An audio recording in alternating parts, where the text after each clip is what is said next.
اس کے سنت طریقہ۔ اب وضو کن چیزوں سے ٹوٹ جاتا ہے وہ بھی دیکھ لیں، بہت معمولی اور بہت کم چیزیں ہیں، یاد رکھ لیجئے، فائدہ ہوگا کہ وضو کب ٹوٹتا ہے۔ نہ بہت سے لوگ میوزک سنیں تو وضو ٹوٹتا کیا؟ کچھ بچے کو میں ننگا دیکھ لیا نماز کے وضو میں حالت میں، کیا میرا وضو باقی رہا کیا؟ مختلف چیزیں، میں نے فلاں کام کر لیا، سیمنٹ میں ہاتھ ڈال دیا، وضو میرا باقی رہا کیا؟ میں گیرے سے کام کرتا آئل لگ گیا، وضو میرا باقی، مطلب کچھ بھی چیزیں۔ اب کن چیزوں سے وضو ٹوٹتا ہے بتا دیتا ہوں، باقی چیزوں سے سمجھ جائیے نہیں ٹوٹتا ہے، ٹھیک ہے۔ آئیے تو وضو کن کن چیزوں سے ناقص ٹوٹ جاتا ہے وہ باتیں ہم دیکھتے ہیں۔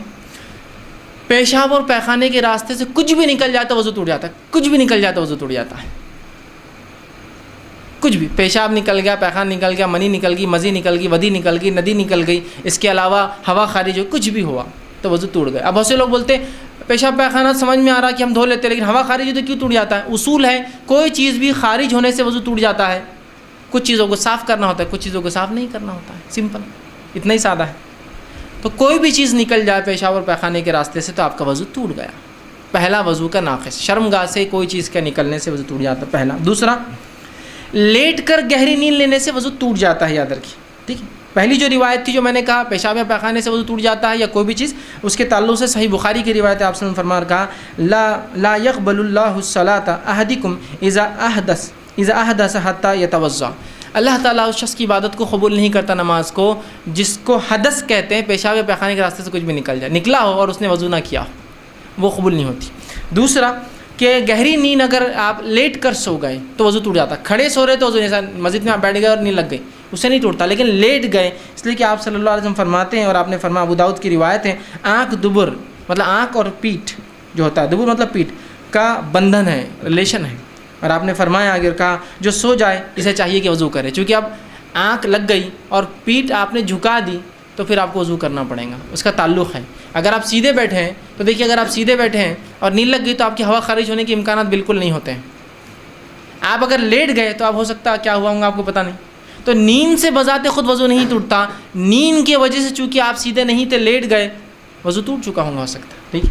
تو دوسرا وضو ٹوٹنے کا یہ ہے۔ اسی طرح تیسرا، بے ہوشی یا نشہ یا جنون چڑھنے سے وضو ٹوٹ جاتا ہے، اس لیے کہ ان حالات میں آپ نے کیا کیا آپ کو علم نہیں، ہوا خارج کر دی ہوں گی، پیشاب پیخانہ نہیں کا آپ کو علم بھی نہیں ہوتا ہے، مجنون ہو گئے۔ کسی کو ہوتا نا دورے پڑ جاتے جنون کے، کچھ لوگ ہوتے ہیں جو نشہ کر لیا کسی نے، یا ٹھیک بے ہوش ہو گئے، تو ان میں وضو نہیں رہتا، پھر آپ کو وضو کرنا ہوگا، تیسری چیز، ٹھیک۔ اسی طرح چوتھی چیز، ہتھیلی کو کھلا بغیر کپڑے کی آڑ سے شرمگاہ کو لگا دینا، اور شرمگاہ سے مراد اگلا اور پچھلا دونوں حصہ ہوتا ہے، بغیر کپڑے کے اپنی شرمگاہ کو، دونوں میں سے کوئی بھی ہتھیلی، شرمگاہ کو ہاتھ لگا لینے سے وضو ٹوٹ جاتا ہے، یاد رکھیں۔ یہ مسئلہ عورتوں کے لیے بھی ہے کہ بچوں کو جب وہ خود تو نہیں، بچوں کو ڈائپر بدلا رہی ہے، بچوں کو پیشاب پیخانہ کیا تو ان کا وضو ٹوٹ جائے گا، اس لیے کہ اگر ان کی شرمگاہ کو ہاتھ لگاتی ہے تو ٹوٹ جائے گا۔ احتیاط کرنا ہے تو گلاؤز پہن کے کرے پھر، تاکہ وضو باقی رہے، لیکن اگر ہاتھ سیدھے لگائیں گی شرمگاہ اپنی یا کسی اور کی شرمگاہ کو ہاتھ لگنے سے، ہتھیلی کھلا لے گی نا، کپڑے پہ سے نہیں، کپڑے پہ سے لگنے سے کوئی نہیں، کھلا نیوڈ جس کو کہیں گے، کچھ بھی اس پہ لگا ہوا نہیں اور لگ گیا سیدھے تو آپ کا وضو ٹوٹ جاتا ہے ہتھیلی کے لگنے سے، اس لیے کہ یہ سنن ترمذی کی روایت ہے، جو اپنی شرمگاہ کو بغیر کسی کپڑے وغیرہ کے ہاتھ لگائے وہ نیا وضو کرے، بغیر نماز آپ نے فرمایا نہ پڑھے۔ یہ تھی چوتھی چیز۔ پانچویں چیز جو ہوں گی وضو کے ٹوٹنے وہ ہے کہ اونٹ کا گوشت کھا لینا۔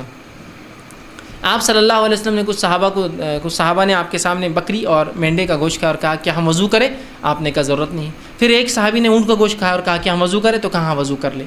اسی طرح آپ صلی اللہ علیہ وسلم کو دیکھا کہ آپ نے جب اونٹ کا گوشت کھایا تو آپ وضو کرتے، اس کے بغیر نماز نہ پڑھتے، تو اونٹ کا گوشت کھانے سے وضو ٹوٹ جاتا ہے۔ اسی لیے بہت سے لوگ اگر دعوت دیتے ہیں اور اونٹ کا گوشت ہو تو ان کو بولنا پڑے گا اونٹ کا گوشت تھا، تاکہ جو لوگ وضو سے ان کو پھر سے وضو اب دہرانا ہوگا، ٹھیک ہے۔ تو یہ تھے وہ چیزیں جن سے وضو ٹوٹ جاتا ہے، بس اتنی ہی۔ اب اس کے علاوہ بھی ہے، جیسا کہ اسلام چھوڑ دینا، میں سمجھتا ہوں ان کی ضرورت نہیں، ریلیونٹ نہیں ہو۔ ایک مسلمان کے لیے بات ہو رہی ہے تو ارتداد، کوئی اسلام کو چھوڑ دے تو وضو کی ہر چیز اس کی ختم ہو جاتی ہے۔